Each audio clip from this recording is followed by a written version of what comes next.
Good. So all this year we've been exploring the life of the Buddha. In a way, we've been exploring the life of the Buddha before the Buddha was the Buddha. We've been seeing that the Buddha was born an ordinary human being, and didn't wait long enough. Hi. So we've been reminding ourselves that the Buddha was born an ordinary human being, and then he went on a quest, even a mythical quest, and we've been exploring that quest, and then, as I was saying in the first half, seeing what that's got to say to us. And we've been talking about all along how the story of the Buddha's life, there is a historical life of the Buddha, but the historical life and the mythical life are sort of blended.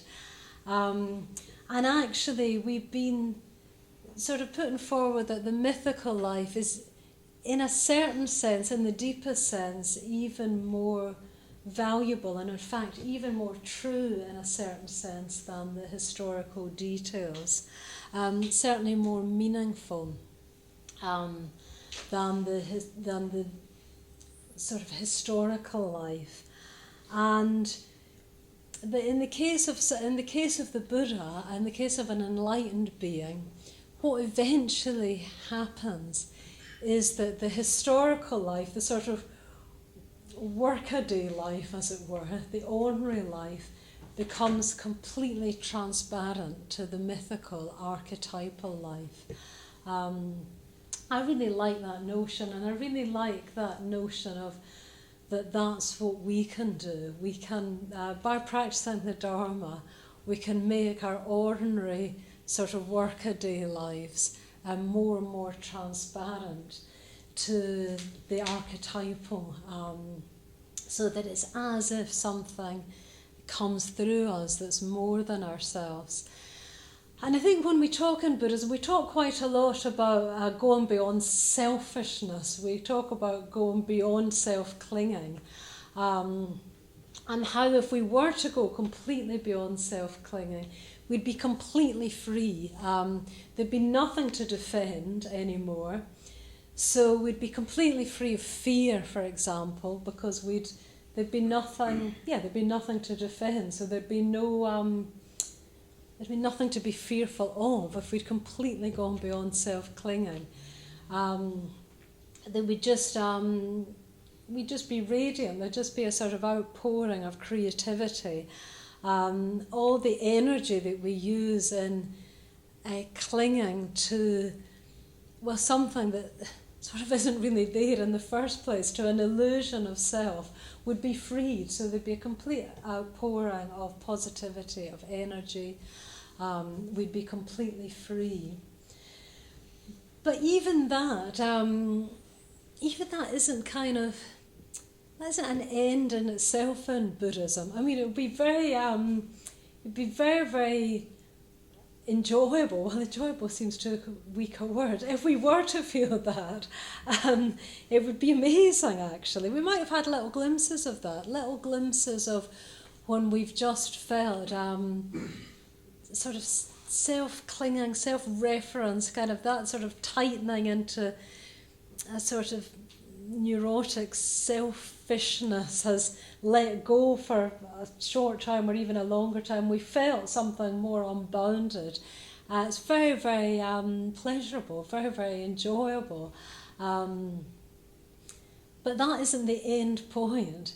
We're working in Buddhism to let go of self-clinging so that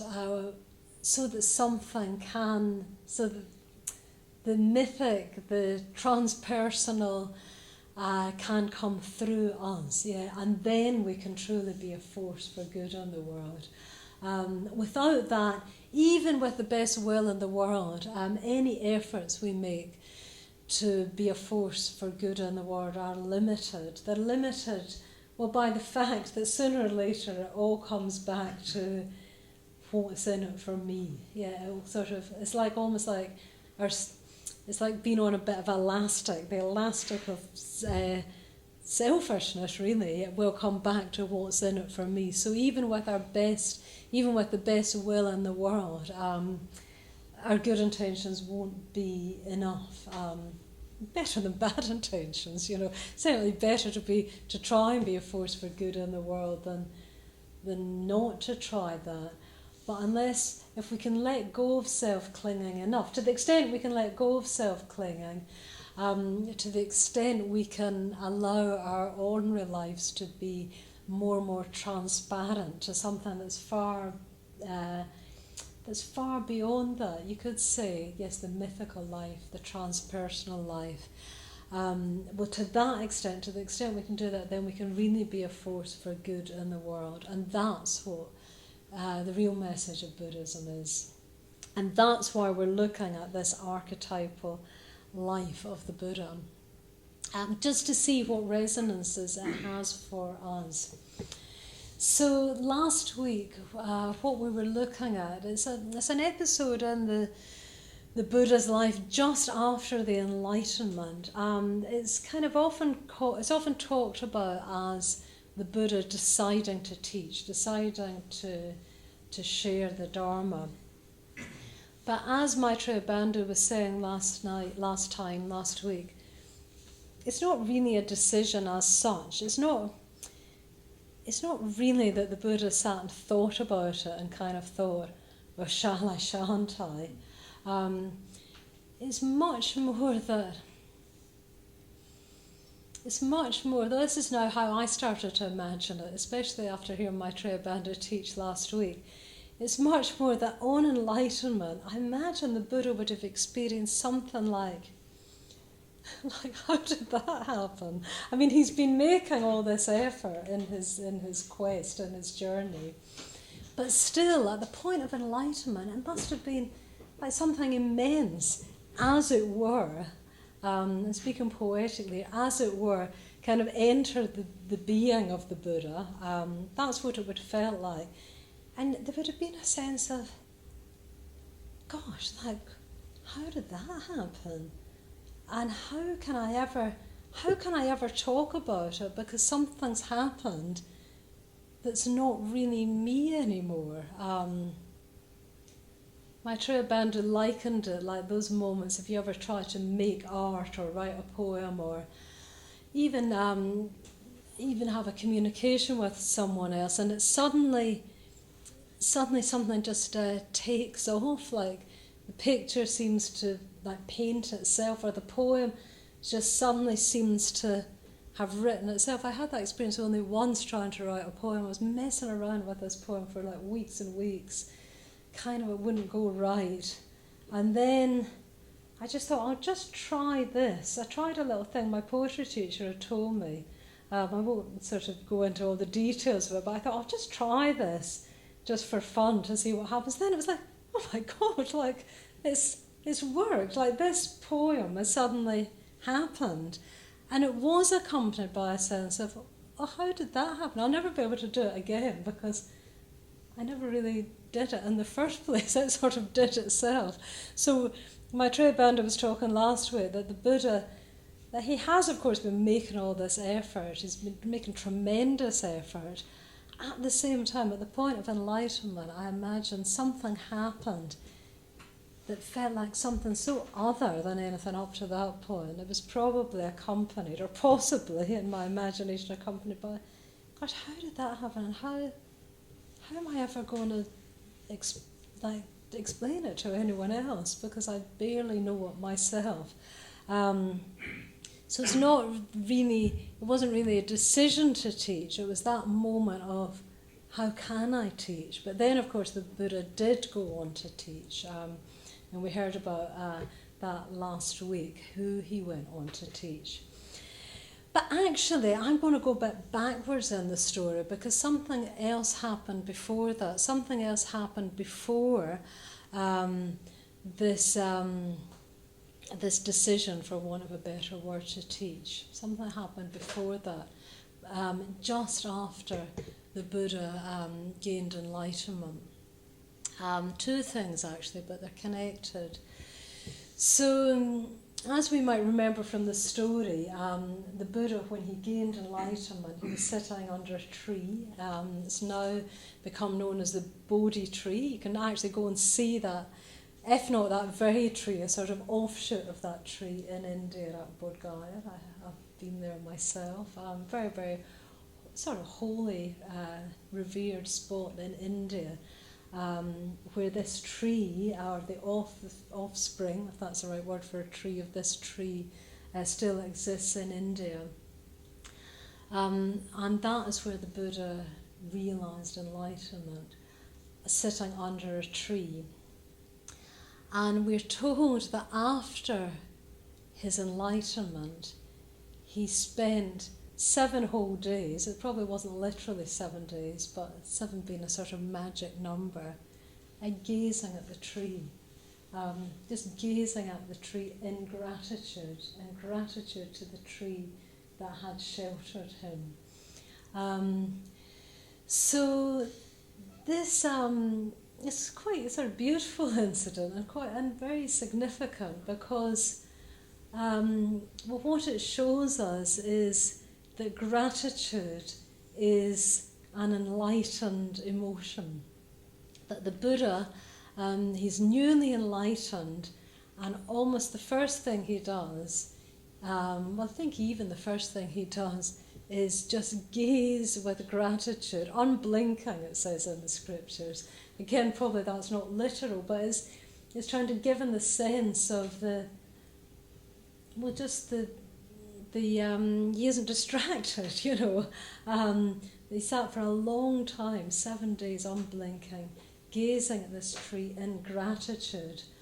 A tree, he's the Buddha, and this is just a tree in a sense, but the Buddha's gazing in gratitude to the tree, showing us that gratitude is an enlightened emotion. It's kind of counterintuitive, because enlightenment's the highest state of any being, any human being, and the sort of intuitive thing is that once you're the highest, everybody feels gratitude to you. Like, I feel gratitude to the Buddha, but then there's the Buddha feeling gratitude to this tree.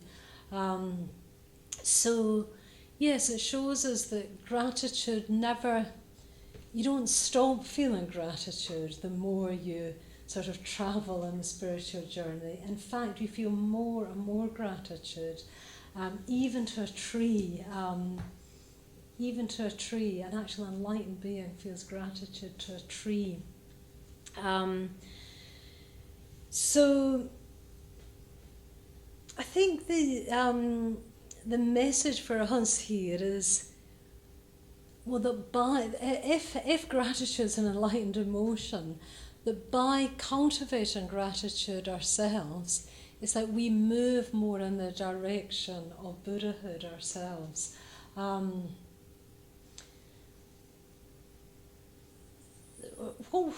Maybe I'll just say a little bit more about this. So what we call Buddhist practice, what we call Dharma practice, you could sum up like this. Anything that we do, whether it's meditation, practicing mindfulness, metta, ethics, anything we do as practices, you could say they're all, we're trying to act more and more as if we were enlightened. For an enlightened being, metta would just be completely natural, mindfulness would be completely second nature, what we call ethics would be completely second nature, kindness, generosity and so forth, and gratitude, as we've seen, is second nature.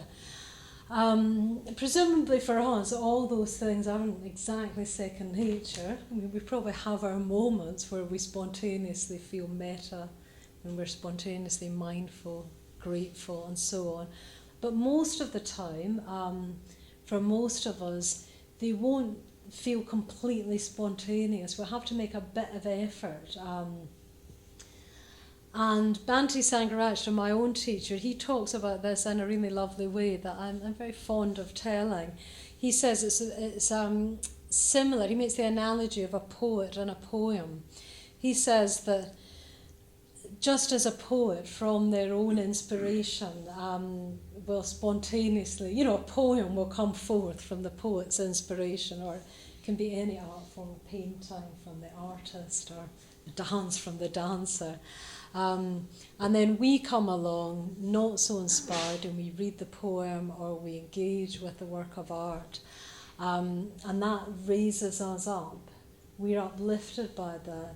He says it's the same with the Buddha and us. So a Buddha, an enlightened being, is someone who's spontaneously grateful, spontaneously merciful, kind, and so on. We may not feel like that, but by sort of directing our effort, by actually practicing these things, we transform our own consciousness. That's the crucial thing, that by practicing these things, consciously kind of allowing them to develop within ourselves, we transform our own consciousness. So we can do that with gratitude. Of course, as I said earlier, you can't force it. You can't force yourself to feel grateful.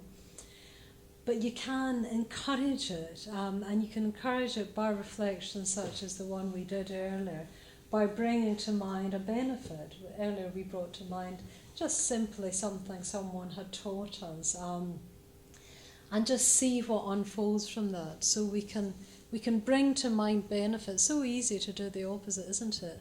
Well, I know, I so easily gravitate towards all the unbenefits, whatever the opposites, all the the things that aren't right, the things that I haven't received, But just by bringing to mind things that I have received, even small things, then gratitude can start to unfold more.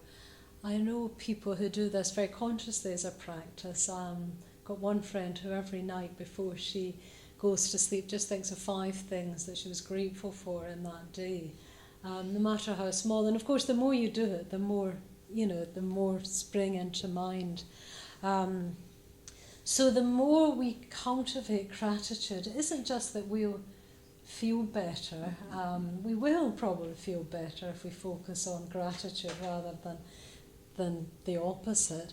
But it's more than that. Our actual consciousness will be transformed gradually. To become more and more, it'll move more and more in the direction of an enlightened consciousness. So that's the first thing, the Buddha gazing at what's now become the Bodhi tree in gratitude for 7 whole days and nights, unblinking. And then the next thing is connected. So after that, the Buddha starts reflecting on the quality of reverence. He asks himself a question. He says he realizes that he's enlightened, and he asks himself, who can I feel reverence for? Who can I revere? And he says this rather extraordinary thing that I'll come back to. He says it's painful for any being not to have someone to revere. Who can I revere? And he sort of casts his mind around, and of course this is an enlightened mind, so an enlightened mind can see all beings everywhere, and he sees that there's no one who's more developed than him. This isn't arrogance, this kind of realization that there's no one more developed than him. Just to remind us briefly of an earlier example that we heard about, which is the Buddha has had teachers and he's surpassed his teachers, but it's the teachers themselves that have told him that he's surpassed them. So it wasn't the Buddha saying, "Oh, I've surpassed you, I'm the greatest of all." It was the teachers. His 2 teachers who were, you could say, were the greatest teachers in the world. They told the Buddha, "Oh, you've surpassed us." So the Buddha knows, there's been that incident, but also now the Buddha's enlightened. The Buddha realizes that there's no one in the whole universe, in the whole world, to revere. And then he says, so what he does is he says from now on he'll revere and rely upon the Dharma itself. The Dharma as truth. The word Dharma is used in two ways. It means the teachings, but it also means truth itself. And here when the Buddha is saying that he'll revere and rely upon the Dharma, it's that he'll revere and rely upon truth itself. This whole episode is told in a sutta, an ancient text called the Garava Sutta. And Garava means something like reverence. It's actually related to the word guru. I think it literally means something like weighty. It means like, when we say someone's made an impression on us, so sort of weighty in that sense. So the Buddha's looking for someone sort of weighty enough, spiritually weighty enough to revere and rely upon. But not finding a person, he reveres and relies upon the Dharma.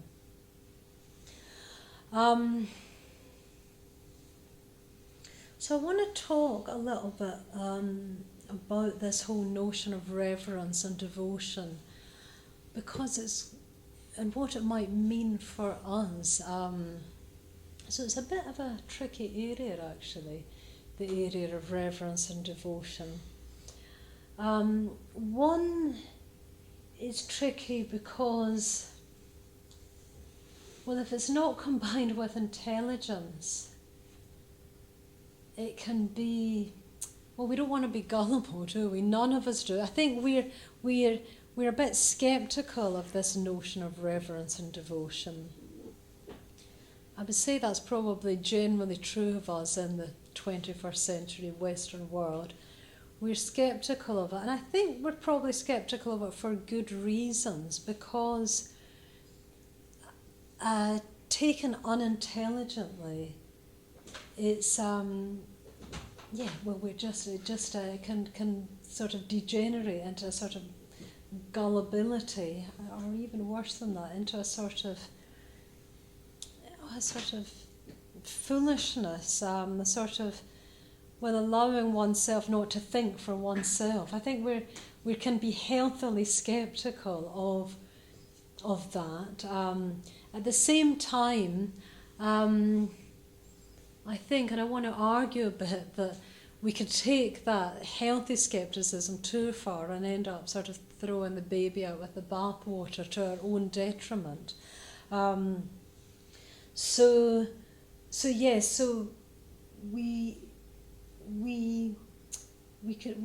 That's one reason why it's a bit tricky, reverence and devotion, because we can be worried about being too gullible, and also it can be tricky as a bit like gratitude, because it can't be forced, it can't be demanded of us. Nobody can ask us to be grateful to them, or nobody can ask us to revere them.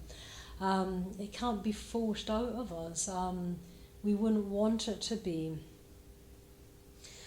One way that I think of it for myself, this whole notion of reverence, even devotion, one way that I think kind of treads the sort of middle way between sort of gullibility on one hand and sort of self-sufficiency in a kind of rather narrow way on the other hand, is to allow ourselves to be given a bigger perspective, bigger perspective by somebody that we look up to. And I'll give you an example from my own life to illustrate this, and hopefully this will illustrate it. So a few years ago I wrote a book, first time I've ever done anything like that. So I wrote a book on ethics, and pretty hard work writing a book if you've ever done one, but also rewarding. So I wrote a book, and it was a Buddhist book, and we've got our own Buddhist publisher called Windhorse Publications, and they were the publisher of the book. And that was very handy for me. I don't think I'd ever have written a book otherwise, but I was asked by this Buddhist publisher, Windhorse, to write a book. I wrote the book, took me a year or two, and it was ready, so that was great. It was finished, and when it was finished, Windhorse, the publishers, they said to me, oh, it would be really great if you went round all the different Buddhist centres in Triratna and took the book with you and gave some talks and sold the book. That would really help to sell the book. And I thought to myself privately, I'm not going to do that. I think that's a bit of a rubbish idea, actually, because I did have my own logic. Because this centre, the London Buddhist Centre, is the biggest centre in the Western Triratna. So I thought I'd be much, much, much better staying here. I could talk about the book here. I could run courses on it. If we want to sell books, it's better that I stay here and put my energy into that rather than going all the way up to Glasgow, spending all that money on the train fare, going all the way up to Glasgow, probably only selling 4 or 5 books, But economically, it didn't make sense to me, so I thought it was a terrible idea and privately resolved not to do it. And then I had written to Bhante Sangharaj, my own teacher, before I wrote the book, asking for his blessing on writing the book, which he wrote a lovely letter back, giving his blessing. So my teacher, Bhante Sangharaj, our teacher, the order members here, he's elderly by now. By this time he was in his late 80s, so very, very touched at the promptness of his response. And then when I had completed the book, I'd written to him again. I wrote to him again saying, oh, that's the book finished now, I've done it. Hope you're pleased or whatever. And he wrote back very, very quickly. So within 24 hours, he must have had a letter dictated because his eyesight has failed now, so he can't write himself. But he must have had it dictated. It came back very, very fast, this response. He's very kind of even pedantic, Bhante. So he said, I'm very pleased that your book entitled Not About Being Good, A Practical Guide to Buddhist Ethics has now been published. I hope it will be properly launched with a tour of all centres and perhaps a talk at each centre. And I thought, oh no. And I thought, oh well, that's me told. But then I thought, so this is the important bit, I hope I can communicate this. So I thought, okay, so that's interesting. He's obviously, wasn't quite an instruction, but it kind of was. I took it as an instruction. But what I tried to do in my own mind is I tried to put myself into his mind. I thought, okay, so if you're Bhante, if you founded this Buddhist movement, I just kind of thought, why is he saying that? So I tried to project myself into his mind. I thought, I don't want to say I don't know this for sure, but I thought, okay, if you're Bhante, probably what's really important is that there are talks on ethics, talks on Buddhist ethics at many different Buddhist centres. So I thought that. And I thought maybe even, now this was a guess, but because historically sometimes there's been more Dharmacharis, men order members, giving more talks on subjects, and certainly more men order members have written Dharma books than women order members. I can't be sure, but I thought maybe even Bhante thinks it would be really good if a Dharmacharani, a female order member, went and did this tour. I don't know, that was a guess. The whole thing was a guess. But what it did is I just somehow, what am I trying to say? You see, what I was trying to do was trying to imagine why Bhante, my teacher, had asked me to do this. And that gave me a bigger perspective. And then I did the tour. Yeah, I realised it's not just about how many books you sell. Somehow that stopped mattering so much. I thought, the important thing is that you have a Dharma talk on ethics. at all these different centres, and it's quite important that that's done by a Dharmacharani. So I had a different perspective that allowed me to do it. So what I'm trying to say is I didn't just do it because Bhante, my teacher, had told me to do it. It wasn't just like a kind of, okay, Bhante, I don't really feel like it, but I'll do it, kind of grumble. Actually, I did it with joy because he had asked me. But it mattered that it was him who had, it was the kind of little note came from him, because I already had high regard, even reverence for him, so I would take his opinion more seriously than if just, I don't know, Sila Pia asked me. I do listen to Sila Pia. But probably if Sila Pia said, do it to her, I'd go, no, Sila Pia, you don't understand. Much better, make much more money if we stay here.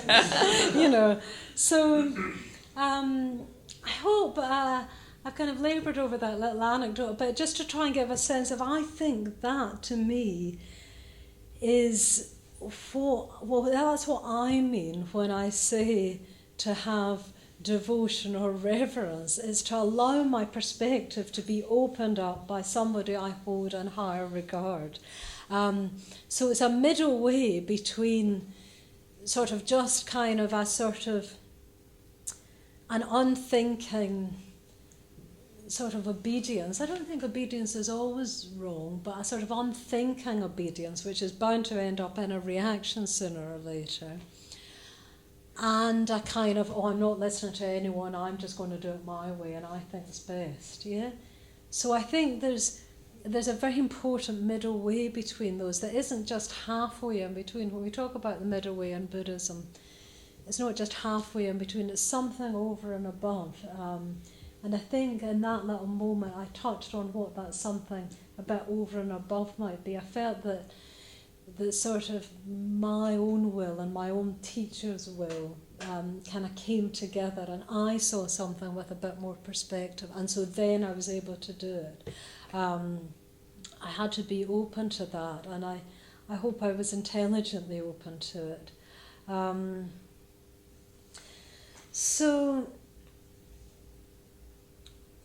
And then I also said that it only worked because I already had some degree of reverence, even devotion to, in this case, my own teacher. So I want to talk now about why I think even that's important. In my case, it's to my teacher, but for each individual, each individual, it'll be like possibly a different person. But why I think it's important to have that sort of attitude to someone. Why would we cultivate that? Just a sort of looking up to someone that we think that we can learn from, to someone that's further along than us, that's got gratitude in it, but that's got something even more, that might even have reverence, that might even have devotion. So why do that? Why not just kind of go, I'm fine, I don't need to have that in my life? So I think one important thing to realise in this is that if someone genuinely is further along than us, they do not need our devotion. If someone genuinely is further along than us, they don't need us to be devoted with them, to them. The Buddha certainly doesn't need me or anyone to be devoted to the Buddha. The Buddha doesn't need that. My teacher, Bhante, doesn't need me to be devoted to him. The person that needs that, I think, is me. I need to have devotion in my life in order to grow. I need to have reverence in my life in order to grow. The person who I'm devoted to doesn't need me to have that towards them. again, I'm talking about my own teacher a lot because that's who I do feel reverence towards. But as I say, it'll be different for everyone. I remember years ago, just a little incident that happened here at the Buddhist Centre. It was when Bhante still lived here. He used to live just above where the men's offices are just now, and he was going off for a long time. He lived there, but he was going off for a long time. He was going off to Australia, I think. And Maitreya Bandhu, who teaches here as well, he said, "Oh, let's all come and wave goodbye to Bhante." Basically, a simple thing. I think he was going off quite early, 6:00 in the morning or something, or maybe a bit later. It seemed early to us at the time anyway. And so a bunch of us just came and we just waved as he went off in the car. What I remember was, it was ages ago, it was long before I was ordained or even a mitra. I was quite new to the centre. And I remember he really smiled. And I remember thinking, even at that time, the thought was something that's, he's smiling because he's glad for us. He's just glad for us that we feel moved enough to want to do that. So it felt like, it wasn't that, I'm sure he was a bit pleased for himself as well. It's kind of nice to be waved off, but the smile felt more than that. It felt like, he's glad that we're allowing ourselves to be moved enough to get up, however early it was, 6:00 or 7:00, to do that. And that stayed with me. It felt like there was a little lesson in that stayed with me, that something about allowing oneself to be moved in gratitude, allowing oneself to be moved in devotion even, is part of growth, or even that growth isn't possible without that. I was talking to my friend Damadina, she's a very senior order member. She's been order member for about 40 years. We live together with Steph as well and some others in a community. And I was just telling her my thoughts around this. And she remembered an old, I think it's Tibetan saying, and she wrote it down for me, and it goes something like this: "If you behold them with faithful eyes, you will be blessed by a rain of grace." I thought that was really lovely about, again, if we can allow ourselves to be moved, we will receive blessings. And it's not that, say, the Buddha is kind of deciding whether to bless us, as it were, or not, and would sort of ever would withhold that. If it's not really like that at all. But it's just by us being open, we make ourselves sort of susceptible to that grace, and that's what we're trying to do, I think. The openness needs to come from us. You know, the blessings of the Buddha never stop, but by us beholding with faithful eyes, then we can receive that blessing. We'll be blessed by a rain of grace. So I think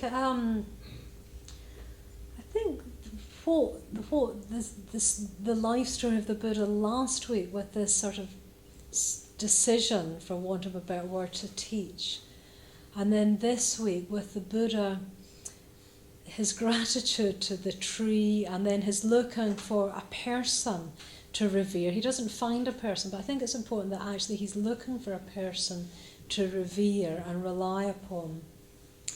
I think what this shows us is that enlightenment is always in relationship. I think this is really, really important. I think this is, of crucial importance, actually. That enlightenment is always in relationship. So you've got the Buddha teaching those that aren't yet enlightened, this impulse to teach to those that aren't enlightened. So it's in relationship kind of that way, as it were. But also an enlightened being looking for someone to revere. So it's there's relationship kind of up the way, as it were, as well. Or there's a looking for that. So I think in this it's not just wanting to teach, it's this impulse to teach of an enlightened being. It's showing that enlightenment doesn't stop with you. If you were enlightened, you just want to teach. You'd want to share that. It wouldn't be a question. The question might be, how am I going to do this? But the question wouldn't be, am I going to do this? Not really. You could only teach. You'd only want to share. It's natural. And again, we'll have felt this ourselves. So if we discover something wonderful and true, we want to share it, and we want to share it with people we love, don't we? That's who we want to share it with first. We want to share. It's natural to want to share. I was going to say joy, but it's more than joy. Something that we feel has helped. We want to share it. So we'll have had glimpses with that. So enlightenment doesn't stop with you. But also, I think this amazing thing about the Buddha looking up, as it were, for someone to revere, is that it doesn't start with you either. That even a Buddha is part of something bigger. The whole thing is a lineage. It's a lineage of inspiration. It doesn't stop with you, but it doesn't start with you. I think if we think our spiritual life kind of just starts with us, I don't know, I find that almost a bit chilling, actually, if I was to think it just started with me. Sort of chilling and sort of impoverishing. That sort of urge to have someone to look up to and to form part of a continuum that neither stops with me nor starts with me. But it just feels much more wholesome to me, much more healthy, and much more true, actually. True to the way things are. So I'll just finish by maybe just reiterating what I think the message for us in this Gaurava Sutta, this sutta of revering and relying that comes down to us, that if we want to move towards Buddhahood, or even to a happier, healthy human life, that gratitude and devotion is an indispensable part of that. And that has to be, we've got to do that intelligently. We don't kind of leave our intelligence out when we think about gratitude and devotion. It's quite interesting, again, going back to the Buddhist scriptures, a little sort of pair of stories that I think go well together. So you've got in the time of the Buddha, you've got somebody who isn't a disciple of the Buddha, who's a kind of rival of the Buddha, saying, if I was to meet the Buddha, I'd easily be able to defeat the Buddha in argument. I'd just knock him right over like an empty water pot. I don't think he means literally, he means in argument. So the Buddha, with his sort of divine ear, hears of this boast and goes to see this